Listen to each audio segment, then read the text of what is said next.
Higher education leaders should create a Nobel Prize for teaching, to give it the prestige that it deserves, according to the creator of one of the world's most successful open learning platforms.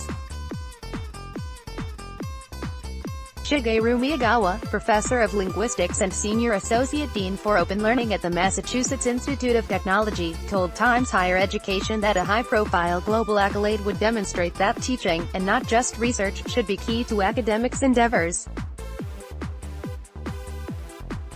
If you look at how many years we spend training researchers compared with how much time is spent training teachers, it's not good. There's something not quite right, said Professor Miyagawa, a co-founder of the MIT OpenCourseWare initiative, which aims to make all the university's educational materials freely available online.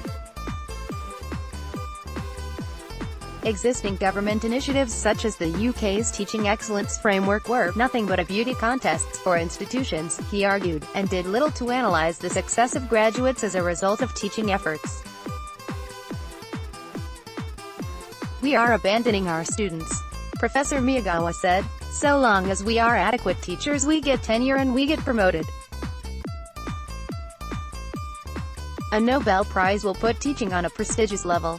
Professor Miyagawa was speaking after taking part in a debate at Universia 2018, a conference of higher education leaders and influencers from across the world hosted by the University of Salamanca. In the panel session, Professor Miyagawa said that one of the biggest concerns in academia was that major companies were taking over from universities in leading global research. But he said that he was not worried, since moving research out of universities would be like Google shooting itself in the foot. And he said that doommongers were forgetting the equally important role that higher education institutions played in teaching. He said, big companies need endless researchers, new researchers. Where are they coming from? They're coming from graduate schools all over the world. And who is going to train them? Universities. Professor Miyagawa's comments followed a warning from earlier in the day by José Angel Gurria, Secretary General of the Organization for Economic Cooperation and Development, that universities were letting modern-day students down. In a keynote speech, Mr. Gurria said that a major review of curricula was needed to ensure that students graduated with the skills they needed for a rapidly changing job market. Upskilling is the new currency of the 21st century, he said.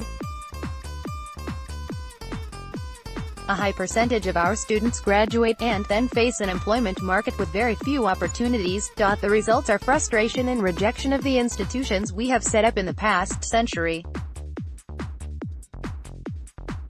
This results in the kind of social and political fragmentation which gives rise to Brexit and the electoral results in the US. Rachel.Pelz at TimesHigherEducation.com